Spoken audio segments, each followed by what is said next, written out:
Hello, dear friends. Today we want to talk about humans and artificial intelligence.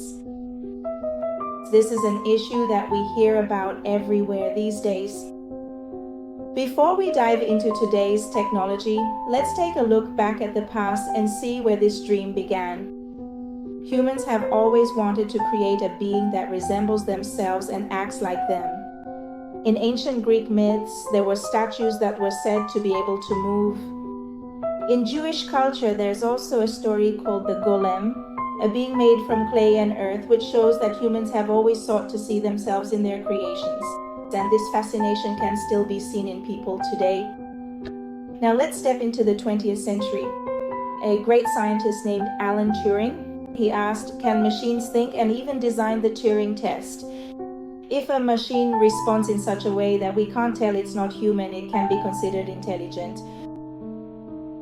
This question marked the beginning of the scientific field of artificial intelligence. Well, for example, the early chess-playing programs, even if they were weak, they were the first step for machines to make decisions and learn. In the 1950s, a group of scientists at a conference called Dartmouth coined a term. They used the term artificial intelligence.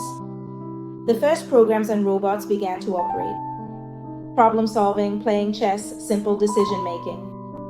But it soon became clear that dealing with real-life problems was much more complicated. This was in the 1970s and 1980s.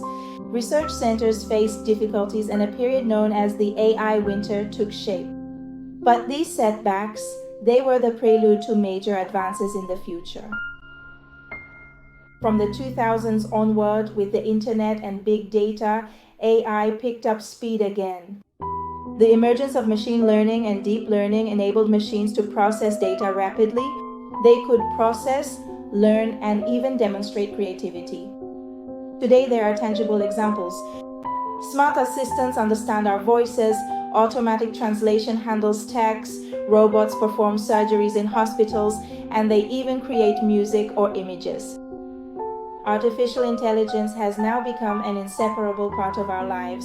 In medicine, it has made disease diagnosis easier. In education, it helps students. In art, it expands creativity. And in everyday life, it's present through smartphones, the internet, and social networks. It's everywhere. I'd like to ask you a question. What kinds of AI do you encounter today? So, artificial intelligence wasn't created overnight?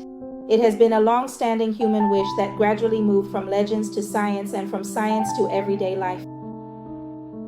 Let's ask a question. Do you think artificial intelligence can still improve our lives? In what ways has it made things better?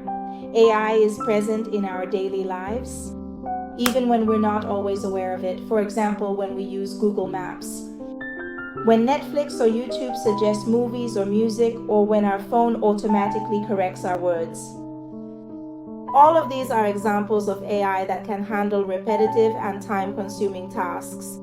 AI does things like sorting emails or analyzing large data sets, and it allows us to have more free time for creativity and learning. Artificial intelligence can be our personal tutor. Smart programs and applications can help students learn languages, practice math, or acquire practical skills. For example, a student practicing with an AI application can have their exercises tailored to their strengths and weaknesses, allowing them to progress faster. It also helps teachers manage classes better with AI and personalize the learning experience. Artificial intelligence is also performing miracles in medicine. It can diagnose diseases faster and more accurately. When we use AI or surgical robots, predicting patients' conditions in hospitals becomes quicker.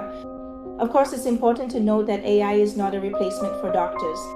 It's a powerful assistant that enhances human decision-making. This combination of humans and AI leads to more accurate and faster treatments, improving people's quality of life. Artificial intelligence isn't limited to just medical or educational tasks.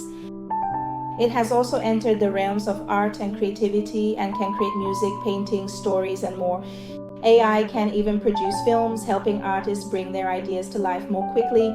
In professional work as well, AI is a powerful tool for data analysis, planning, project management, and increasing productivity. I want to emphasize this. AI is not a replacement for human creativity. Rather, creativity expands our abilities and gives us the opportunity to focus on ideas and innovation. So the conclusion we can draw is that artificial intelligence is an incredible tool for our lives. If you use it correctly, it can handle repetitive and time-consuming tasks. It can personalize learning and education, assist in medicine and health, and boost our creativity and productivity. Now, a question arises when we rely too much on artificial intelligence. We leave deep effects on our minds, our behavior, our boundaries, and even our bodies. Let's pay more attention to the details. For example, in music, when we constantly rely on AI, our self-awareness skills decrease, meaning we think less about how we actually feel, or whether this decision really aligns with my values and goals or not. Imagine you want to write an emotional message to a friend or colleague, but instead of writing it with your own thoughts and feelings, we turn to AI for help. Gradually, you pay less and less attention to your true feelings. When we hand over all our plans, paths, and even the small decisions in life to AI, we become less aware of what really matters to us, of what actually leads to our personal growth. Excessive dependence on AI leads to a decrease in self-confidence and the ability to make independent decisions. Let's try to use AI as an assistant, not as the main decision maker. And before accepting its answers, take a moment to think and consider our own opinion. Too much dependence leads to a decrease in self-reliant and creative behaviors. When AI does everything for us, our brain gets less practice in problem solving and planning. Our real needs and budgets are considered less, and we might end up buying things that we don't actually need. When we always use GPS, we pay less attention to routes and locations. As a result, we remember them less and our spatial memory becomes weaker. When algorithms suggest movies or music, we are less likely to search and discover on our own. We move away from personal choice and our decision-making skills and creativity become limited. So let's decide to make small choices in our lives ourselves and make our own decisions. This way, our minds get practice and our decision-making and innovation skills are maintained. Excessive dependence on AI leads to less human interaction, and our skills in empathy and understanding others' feelings become weaker. If we always use AI to respond to messages from friends, family, or colleagues, gradually we start to feel less need for conversation and understanding others' feelings. When instead of brainstorming and negotiating with our team to solve group problems, we turn to AI, communication and teamwork skills decrease. Algorithms tell us which posts and news to see.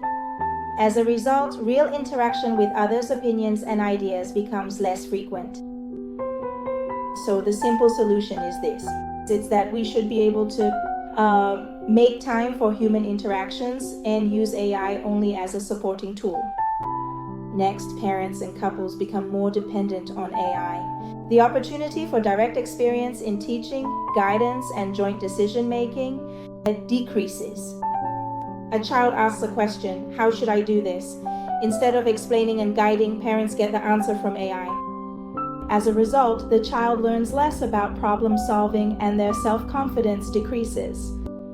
When couples rely on AI or apps for everyday decisions like planning, vacations, or even resolving their conflicts, they talk to each other less, even about things like choosing family meals or daily schedules. If AI makes the decisions, family members have fewer opportunities to participate and to learn social skills. So let's make sure that parents and couples keep their direct roles and that AI is used only as a supporting tool, not as a member of the family. The brain and nervous system. When we don't practice, our memory, concentration, flexibility, and decision-making abilities all decrease. If we always leave phone numbers, routes, or important information to our phones or AI, our brain doesn't practice memory and becomes weaker. When AI provides all the information and analyses in one place, the brain practices less. It doesn't process or compare information. If algorithms are always making choices for us, the brain gets less practice. So that we evaluate the options ourselves and think creatively. When we leave small tasks and decisions to AI, the brain does less. It sends fewer neural signals for problem solving, planning, and prediction. Gradually, fewer neural pathways are activated and the brain's performance becomes limited. Let's do simple daily tasks ourselves, remember the pathways, and solve small problems without AI's help. Let's solve them so that the brain and nervous system stay active. Excessive dependence on AI has profound effects on self-awareness, behavior, social relationships, parenting, couples relationships, and the brain and nervous system. AI is an incredible tool, but we must maintain our emotional, human, and cognitive skills. We should preserve our own brain activities and use AI only as an assistant, not as a real substitute. Excessive dependence on artificial intelligence, physically it has negative effects on humans and impacts our lives. When we delegate most of our daily tasks like shopping, errands, or even household chores to AI or robots, our bodies become less active. When we shop online instead of going to the store, we walk less. When we have cleaning robots and smart home devices, we move around less and our bodies have fewer opportunities to exercise. When we frequently order our food through various apps, we tend to cook considerably less, so our overall physical activity decreases quite significantly. This reduced movement consequently leads to a noticeable decrease in muscle strength, lower flexibility and mobility, and ultimately reduced cardiovascular health. Prolonged sitting and constant use of phones, tablets, or laptops without physical activity causes back, neck, and shoulder pain. When we spend most of our time in front of screens and delegate simple tasks to AI, our spine and muscles weaken, leading to chronic problems. Excessive use of AI and technology, especially at night, causes sleep disorders, reduced energy, and chronic fatigue. When we turn to AI for planning entertainment or making small decisions late into the night, our brain gets overstimulated and natural sleep is disrupted. We see a decline in heart health and metabolism because prolonged inactivity leads to weight gain and a slower metabolism. If we delegate most of our shopping and even daily exercise to smart devices, metabolism decreases and the risk of heart disease, high blood pressure, and diabetes increases. So, excessive reliance on AR causes the body to move less, muscles to weaken, skeletal problems and sleep issues to arise, and heart health and metabolism to be disrupted. Artificial intelligence is an amazing tool, but we need to maintain our physical activity and movement so that our physical health and daily energy don't decrease. Now, why are we so determined to build more complex artificial intelligences, even with the risks they might pose to our brain function, physical and mental health? One reason is scientific and technological motivation, human curiosity. Humans are inherently curious to understand how the world and their own minds work. Building complex AI is like an experiment to explore intelligence, learning, and creativity, another motivation. It's also an engineering challenge, let's mention too. Let me give a simple everyday example to clarify exactly what these challenges are. For instance, with Google Translate, you type a sentence in Persian and Google instantly translates it into English or another language. But what's happening behind the scenes? There's the data challenge. Billions of sentences from different languages need to be collected from books, articles, and movies. Then there's the algorithm challenge. The computer needs to understand the meaning of the sentence, not just translate word by word. For example, you can't translate the phrase "get to work" word for word. It can't be translated as just individual words. There's also the speed challenge. It has to respond in a fraction of a second, otherwise no one will wait.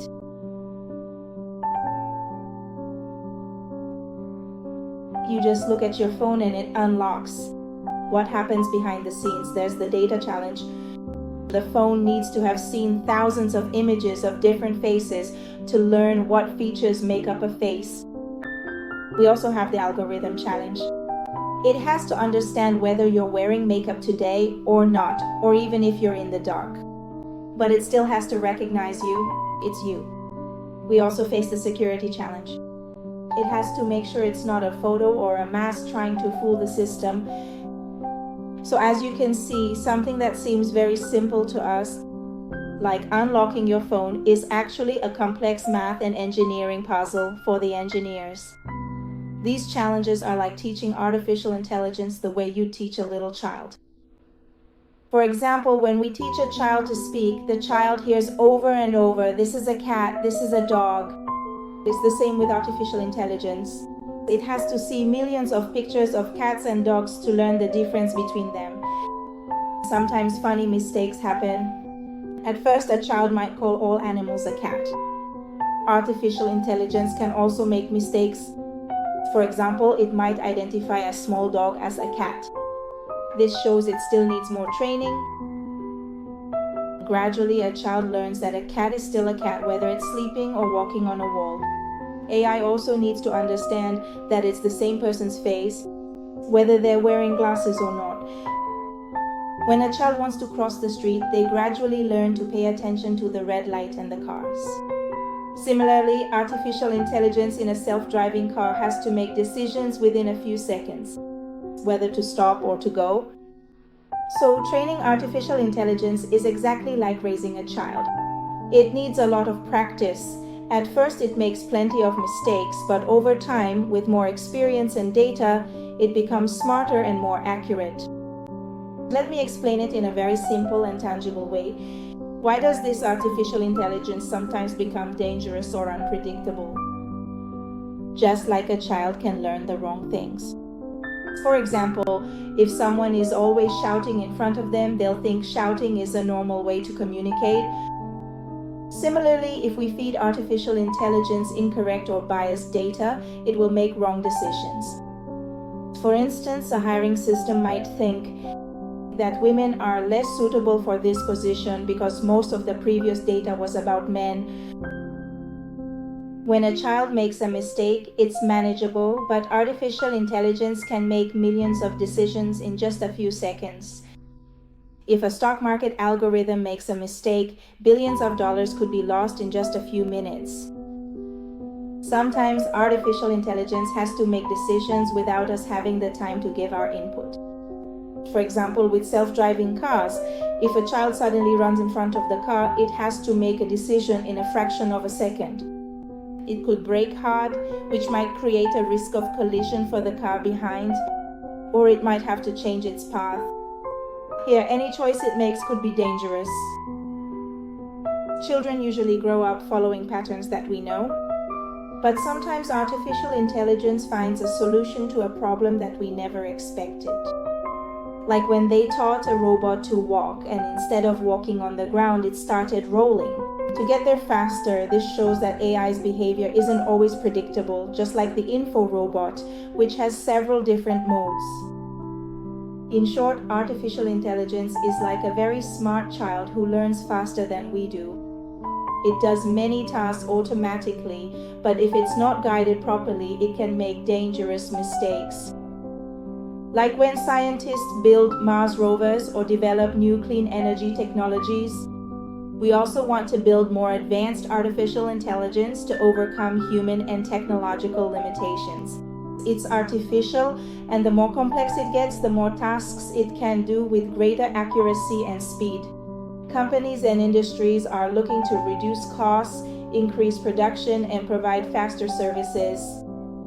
Factory automation, faster medical diagnosis, or intelligent assistants that can handle multiple tasks at the same time.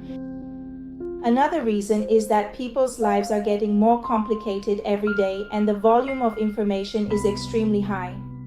To manage information, make quick decisions, and analyze data, we need more advanced artificial intelligence.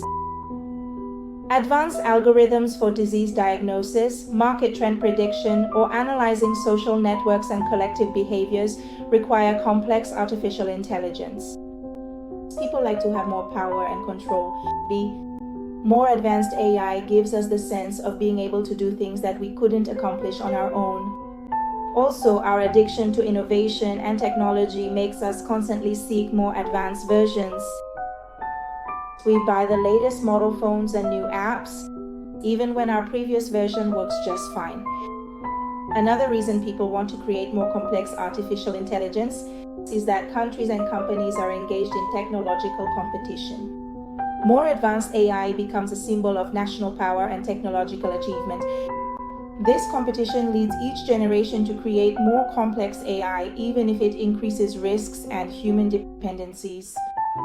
So, we insist on building complex AI because scientific curiosity and engineering challenges drive us. It brings increased productivity and economic profit, helps manage modern life and large volumes of information, and provides psychological motivation and a sense of power to its creators. AI advancement is inevitable, but it's important that along this path we don't lose our mental and physical health or our social skills to artificial intelligence. I hope you enjoyed the program, and if you're interested in similar programs, you can let me know. And in the next program, we will discuss the book Superintelligence by Nick Bostrom.